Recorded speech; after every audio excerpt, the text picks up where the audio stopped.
Da li zaista znamo koliki je doprinos Rastka Nemanjića za istoriju Srba? Da li znamo šta je zapravo prosvetiteljstvo Svetog Save? Prosvetiteljstvo Svetog Save mnogo je širi pojam od onog oveštalog školskog, poznatog sa priredbi, koje pomalo podsjećaju na sletove posvećene drugu Titu. Takvu metaforu upotrebio je dr. Miodrag Petrović, najveći borac za pravo vrednovanje najvažnijeg Savinog dela, Zakonopravila. Znaš li, bajo moj, da najvažnije delo na kome je zasnovana srpska crkva, a sa njom i država, ima najstariji prepis zvani Ilovički iz 1262. godine. Ali znaš li, bajo moj, da taj zlata vredni spis danas nije u Srbiji, već u Zagrebu. Prosvetitelj, tako glasi Savin najvažniji epitet. Ali šta je zapravo bio prosvetitelj tog davnog vremena pre 8 vekova? Tada, krajem 12. i početkom 13. veka, Evropa nije imala klasične škole, a obrazovanje je bilo moguće samo kroz crkvu i njene institucije. Upravo stvarajući institucije Srpske crkve, Sava je stvorio nešto mnogo veće, grandioznije, nešto što će utemeljiti samu srpsku državu u modernom smislu reči. A utemeljit će i pogled na svet, ne samo srpskog naroda, već značajnog dela slovenskog, pa i ukupnog pravoslavnog sveta. Na osnovu Savinog rada, a pre svega na osnovu Zakonopravila, ustrojeno je sve ono što znamo kao sve srpske zemlje i pomorske.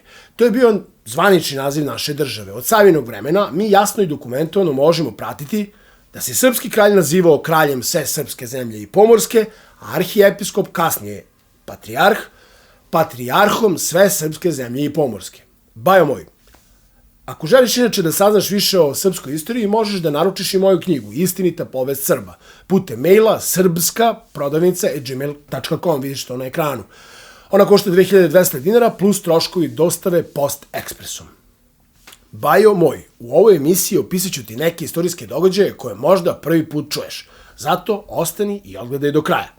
Danas u danima Svetog Save, u danima njegovog upokojenja i prelaska u večnost, potrebno je da našu pažnju usmerimo na Savino glavno životno i naučno delo, Zakonopravilo. Naime, u isto vreme 1215. godine u Engleskoj je doneta Velika povelja slobode, poznata još i kao Magna Carta Libertatum.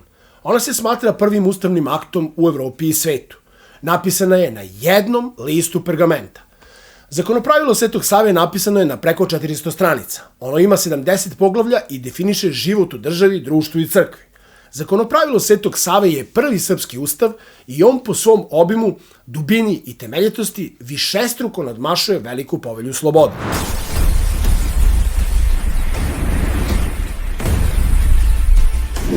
Istorija se ne može razumeti bez shvatanja motiva i razloga koji su njene aktere vodili ka njihovim ciljevima. Dakle, šta su bili Savini motivi da 15 godina radi na Zakonopravilu? Zakonopravilo je bilo uslov za stvaranje nezavisne autokefalne srpske crkve, a to je opet bio preduslov da Srbiju dobiju verskog poglavara koji će samostalno krunisati kralja.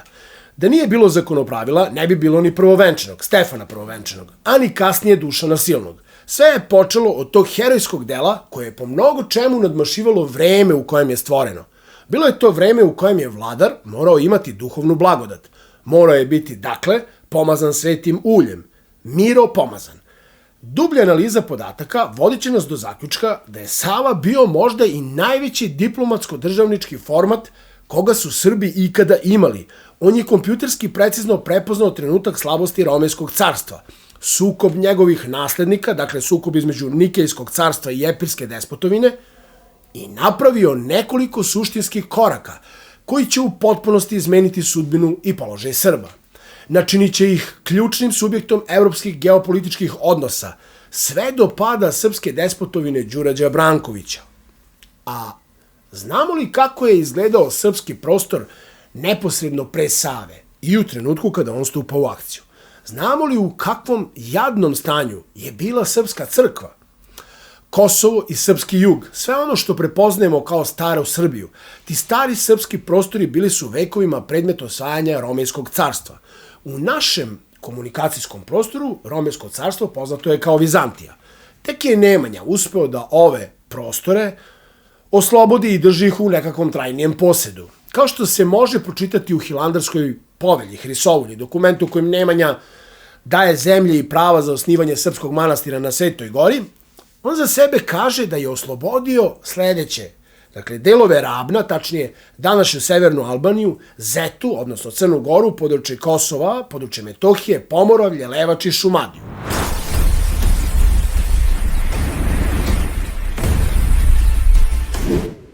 Stvari sa crkvom bile su još teže i u Nemanjino vreme, ali i 30 godina kasnije.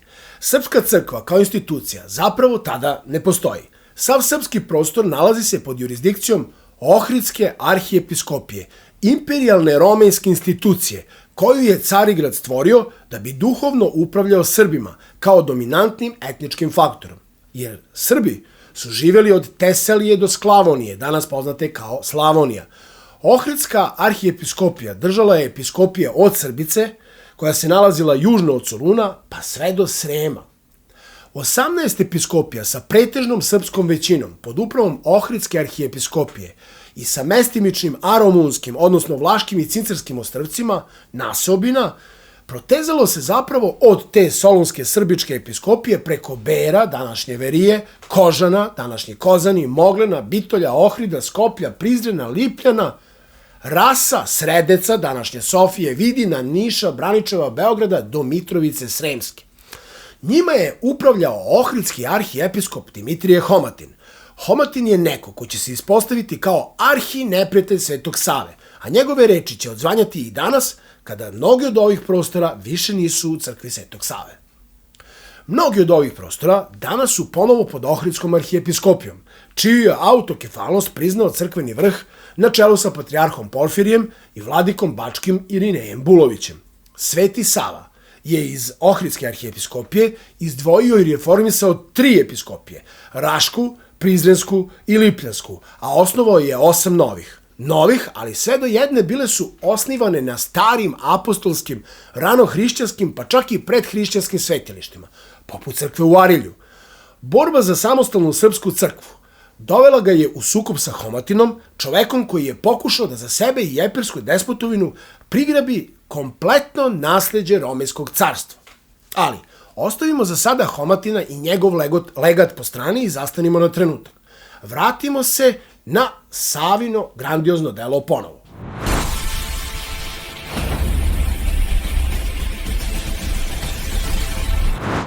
Kada se kaže prosvetiteljstvo Svetog Save, onda se to prosvetiteljstvo mora razumeti kakvo je i bilo, kao pisano utemeljivanje zakona i pravila svakodnevnog života. Njime su definisana prava i obaveze ljudi, čime je na našem prostoru po prvi put zamenjeno običajno usmeno pravo. Naravno, običajno pravo nikada nije u potpunosti zamenjeno i održalo se donekle do kraja 19. veka. Međutim, zakonopravilo je po prvi put jasno i u formi pisanog ustava postavilo pravne granice države. A kada kažem granice, ja ne mislim na teritoriju, već na ono što u jednom društvu reguliše i ustrojava država. Danas zapravo postoji veliko nerazumevanje činjenice kakav je tip prosvetitelja bio Sveti Sava. Predstavlja nam se kroz narative maltene kao nekakav direktor škole u mantiji, što je komična ili tragikomična karikatura njegove ličnosti. Nisu škole bile tema i poenta Savinog delovanja. Nije to bilo njegovo sušto prosvetiteljstvo, već ustavna institucionalizacija crkve i države i ustrojavanje reda i zakona. To je upravo onaj vid prosvetiteljstva o kome smo govorili u emisiji o Napoleonu. Naravno, razlika između Save i Napoleona je pre svega u duhu vremena u kome su živeli. U Savino vreme sve je moralo biti s Bogom uvezano kroz instituciju crkve, dok su u Napoleonovo doba istorijske vektorske sile bile potpuno drugačije. Prosvetiteljstvo Svetog Save donelo je prostorima Balkana, centralne i istočne Evrope suštinsko znanje o tome kako se organizuje država sa visokim civilizacijskim nivom tadašnjeg doba, što je bila odskočna daska za srpski narod, ali i za Vlašku i Rusiju, gde je zakonopravilo brzo bilo prosleđeno. To je trenutak kada su Srbi preuzeli na sebe veliku odgovornost u tadašnjim evropskim okvirima. Tada se rodila ideja o novom Izrailju i trećem Rimu, o dinastiji Nemanjića i Srbima kao novom semenu koja će podići srušeni Carigrad, srušeni drugi Rim. Taj nedosanjani san, koji se kasnije nužnošću istorijske sudbine preselio u Moskvu, zapravo se zakotrljao momentom objave zakonopravila, uzdizanja srpske crkve i transformacijom srpske države.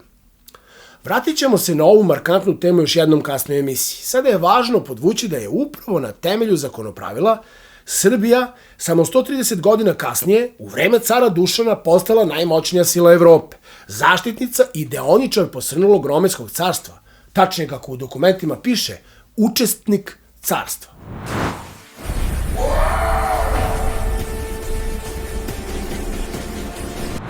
Ali, da li znamo kako je stvarano zakonopravilo? Da li smo svesni koliko je modern i ispred svog vremena bio sam proces njegovog stvaranja? Sveti Sava je sa timom najučenijih ljudi svoga vremena počeo da stvara zakonopravilo 1204. godine. Taj rad trajao je do 1219. Sveti Sava je postavio najviše naučne kriterijume. Za 16 godina rada na tom dokumentu stvoreno je 70 poglavlja, od kojih se 6 uvodnih odnosi na opšte odredbe, 44 definiše crkveno pravo, koje je tada imalo posljedice i na svakodnevni život ljudi, a 20 poglavlja definisalo je isključivo svetovno građansko pravo. Zapamtite, to nije bilo vreme široko rasprostranjenih univerziteta i škola. Prve univerzitete, pod pokroviteljstvom crkve, Evropa je počela aktivnije da dobije tek od 14. veka. Pre Svetog Save, Evropa je imala samo 4 klasična univerziteta. To su najstariji Evropski univerzitet u Bolonji iz 1088. Zatim Oksfordski univerzitet osnovan 1096. Treći univerzitet u Modeni, a četvrti Pariz iz 1200. godine, koji će kasnije prerasti u ono što danas prepoznajemo kao Univerzitet Sorbona. Prosvetiteljstvo Svetog Save zasnivalo se u to daleko vreme na modernom i akademskom naučnom pristupu pri stvaranju naučnog dela. Naime, poznato je da su Sava i njegov tim koristili desetine izvornika iz do tada poznatog prava, uglavnom rimskog i romejskog, počeo od zakonodavstva cara Justinijana, pa sve do dela Jovana Zonare. Savin tim prevodio je dokumente i pripremao ih za analizu i sintezu u novi grandiozni dokument pod imenom Zakonopravilo. Kada je Crkveni narodni sabor u Žiči usvojio ovaj dokument, započela je istorija moderne srpske države. Započela je istorija i za to vreme modernog obrazovanja, jer ono je i na zapadu i kod nas bilo usko povezano sa crkvom. Hajde zato da kratko prođemo kroz te školske centre Srbije osnovane u 13. veku kao posljedica svega onoga što je uradio i zasnovao Sveti Sava. Ali pre toga osvrnuo bih se na ono što je česti, rekao bih, zlonameran narativ u domaćoj javnosti, pre svega Beograda, gde se kaže kako tu i nisu bile prave škole, već samo crkvene.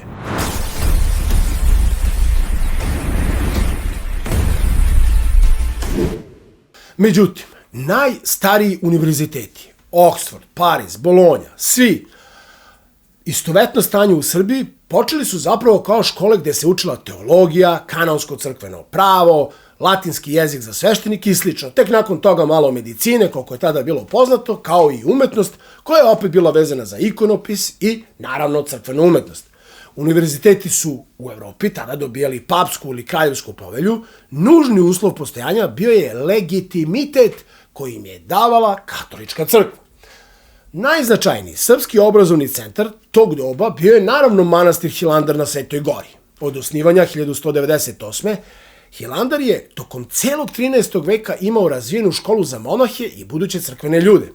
Znači, učili su pisanje, bogoslovlje, prepisivanje knjiga i sve ostalo. Manastir Studenica, osnovan krajem 12. a u 13. veku funkcioniše kao važan obrazovni centar. Sam Sveti Sava je baš tu sastavio studenički tipik, koji podrazumeva postojanje pisanih pravila za uređenje manastirskog života uz važnu obrazovnu funkciju. Posebno mesto u obrazovanju zauzima naravno Žiča, koja je od 1219. sedište autokefalne srpske arhijepiskopije. Uz arhijepiskopije postojala škola, što se jasno vidi iz Savine organizacije crkve i kanonskih propisa.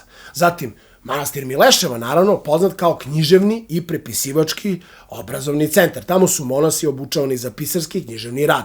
Sopoćani takođe, zadužbina kralja Uroša I, takođe manastirska škola, što se zaključuje na osnovu književne i pisarske delatnosti vezane za ovaj manastir. I naravno, u današnjoj Crnoj Gori manastir Morača, osnovan 1252. takođe obrazovni centar. Pored ovih manastirskih škola, pisani izvori posredno ukazuju na postojanje škola u sedištima kao što su Peć, Prizren i Budimlje, današnje Berane. Zanimljivo, Budimlje postoji i danas kao deo Berana, a nosilo je i nosi isti naziv kao i Budim u današnjoj Mađarskoj. Mislite o tome.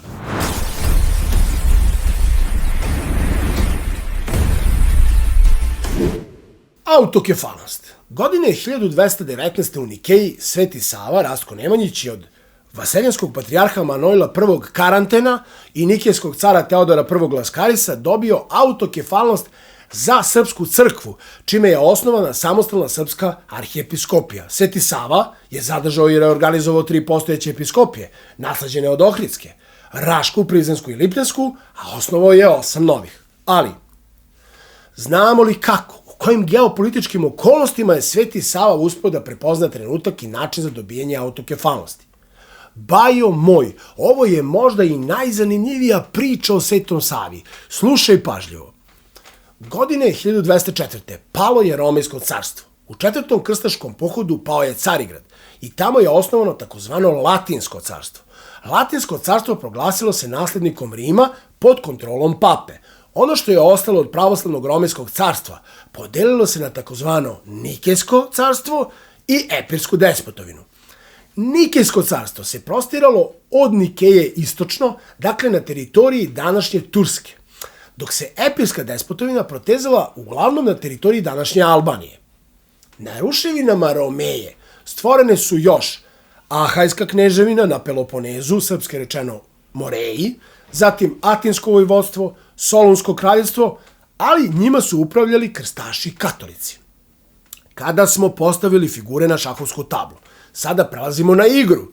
Za srpsku crkvenu i državnu stvar ključna je bila Epirska despotovina, jer je za nju bio vezan Dimitrije Homatin, arhijepiskop Ohridske arhijepiskopije. On i Ohridska arhijepiskopija su upravljali crkvom na srpskim zemljama od Epira do Srema. Međutim, prostor za Savine ideje otvara se zbog sukoba između Nikejskog carstva i Epirske despotovine. On je bio žestok, kako politički, tako crkveni. Epir je hteo da postane novi centar pravoslavlja na Balkanu. Dimitrije Homatin pokušavao je da po svaku cenu zadrži kontrolu nad srpskim zemljama. Plašio se da Srbi, ako dobiju autokefalnost, mogu postati pretendenti na romejski presto i romejsko carigradsko nasleđe. Homatin je razmišljao ispravno. Njegove slutnje ubrzo su postale realnost, zahvaljujući Svetom Savi. Nikejsko carstvo je bilo slabo na Balkanu jer se tu nije ni prostiralo, ali Nikeja je imala mnogo važniji crkveni legitimitet jer je u njoj delovala iseljena carigradska patrijaršijska stolica. Nikejski car Teodor Laskaris je bio zainteresovan da oslabi Epir i da pridobije saveznike u Srbima. Davanje autokefalnosti Srbima bilo je direktan šamar Epiru i Ohridu. Sava je lično otišao u Nikeju 1219. Tamo ga je patrijarh Manojlo krunisao za arhijepiskopa. Teodor Laskaris dao mu je podršku. Bila je ovo vrhunska geopolitička igra. Neprijatelj mog neprijatelja je moj prijatelj. Sava je iskoristio trenutak i priliku koja se ukazala. To je bila ključna vododelnica koja je Srbe u narednim decenijama učinila veoma važnim faktorom u celoj Evropi. Međutim, autokefalnost se nikako ne može svesti na geopolitiku, jer je Sava 15 ili 16 godina pripremao spise, pravila, tipike, sve ono što je uređenje crkve, a pre svega spremao je zakonopravilo.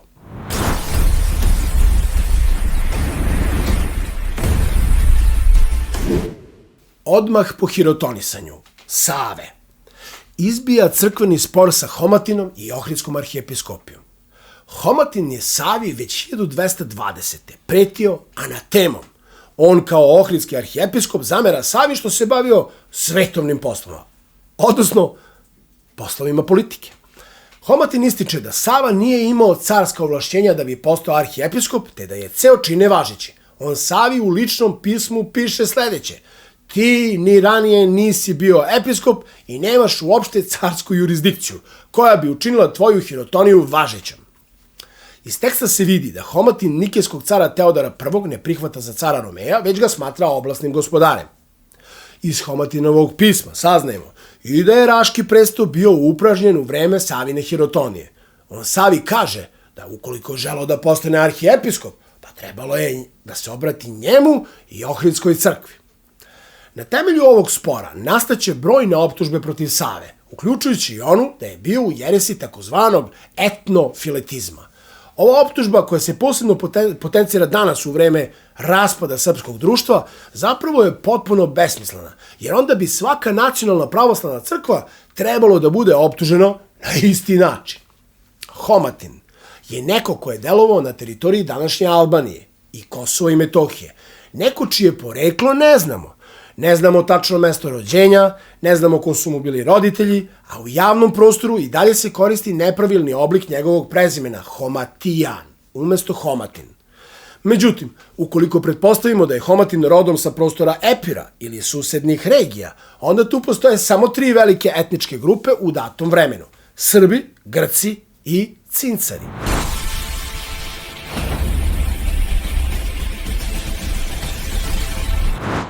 Epirska despotovina posle 1230. godine slabi, a Homatin i dalje pokušava da utiče na srpske vladare sve do 1236. kada je umro. Ali nije umro legat Dimitrija Homatina. On u našem vremenu oživljava. Već smo rekli da je Sava nove eparhije pravio na mestima starih episkopskih, ranohrišćanskih i predhrišćanskih svetilišta, što otvara brojna pitanja o temi starosti hrišćanstva kod Srba i samom poreklu našeg naroda. Tome sam posvetio praktično sve svoje knjige, ali sada ćemo samo kratko proći kroz tih 11 eparhija, episkopija, na čijem čelu je bio arhijepiskop sve srpske zemlje i pomorske Sava. Raška eparhija imala je sedište u Starom Rasu, u crkvi svetih apostola Petra i Pavla, a to je ranohrišćanska crkva sagrađena na starom svetilištu, to jest kneževskom grobu Ilirsko-Tribalskog kneza. Prizrenska eparhija imala je sedište u crkvi Bogorodice Ljeviške. Lipljanska eparhija je stara hrišćanska episkopija, koju je Sava nasledio iz Ohridske arhijepiskopije. Sedište je kasnije premešteno u Gračanicu. Dakle, 3 eparhije koje su delovale na prostoru Kosova i Metohije nisu osnovane, već su zapravo dobile upravitelje iz naroda koji je tu živeo, namesto romejskih postavljenika. Spajanjem podataka iz Savinog vremena sa današnjim razvojem događaja na ovom prostoru može se zaključiti odakle zapravo vetar duva i ko zapravo želi da ove episkopije danas izdvoji iz srpske crkve. No o tome nekom drugom prilikom. Sveti Sava je osnovao ukupno 8 novih eparhija. To su Žička, koja postaje naravno i arhijepiskopsko državno i crkveno sedište. Humska episkopija, u starim dokumentima nazivana tačno i precizno Hlmska. Pa da potrošimo, Bajo moj, par reči i na ovu temu. Hlmska, a ne Helmska, jer Helm nije srpski izgovor reči, već germanski. Hlm označava zemljano uzvišenje, brdo, dakle imenuje brdovitu ili planinsku zemlju. Starosrpski oblik reči sadrži u srpskoj gramatici poznato vokalno L, koje će kasnije kroz razvoj srpskog modernog govora preći u U, te tako danas kažemo Hum. Humski episkop rukovodio je delovima današnje zapadne Crne Gore, istočne, ali i zapadne Hercegovine, sve do Stona u današnjoj Hrvatskoj. Centar ove episkopije bio je u Bogorodici Stonskoj, koja je kasnije pretvorena u katoličku crkvu Gospe od Lužina. Važno je napomenuti da Humska eparhija nije obuhvatala baš sve delove takozvane Stare Hercegovine, jer su neki delovi pripadali Dabarskoj episkopiji, još jednoj koju je stvorio Sveti Sava. Dabarska je počinjala od Priboja, Prijepolja, Rudog i širila se na delove današnje Bosne. Zatim Sava osniva Hvostansku episkopiju. Hvostno je staro srpsko ime za Metohiju, dok je reč Metoh grčkog porekla. Hvostansku eparhiju Sava je stvorio izdvajanjem iz Prizrenske. Sava je osnovao i Zetsku eparhiju, čije se sedište menjalo, ali jedno od najstarijih je sedište na Prevlaci u Crnoj Gori, manastir Svetog Arhanđela Mihajla. Zatim stvorio je Topličku eparhiju, zatim Budimljansku eparhiju sa sedištem u manastiru Đurđevi stupovi kod Berana. Nova Savina episkopija je i Moravička sa sedištem u Arilju, osnovana takođe na predhrišćanskom svetilištu i grobu iz ilirskog vremena.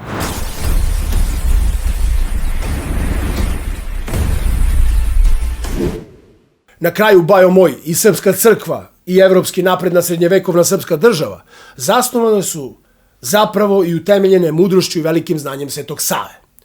One zapravo izniču iz stamenog temelja koji se zove zakonopravilo.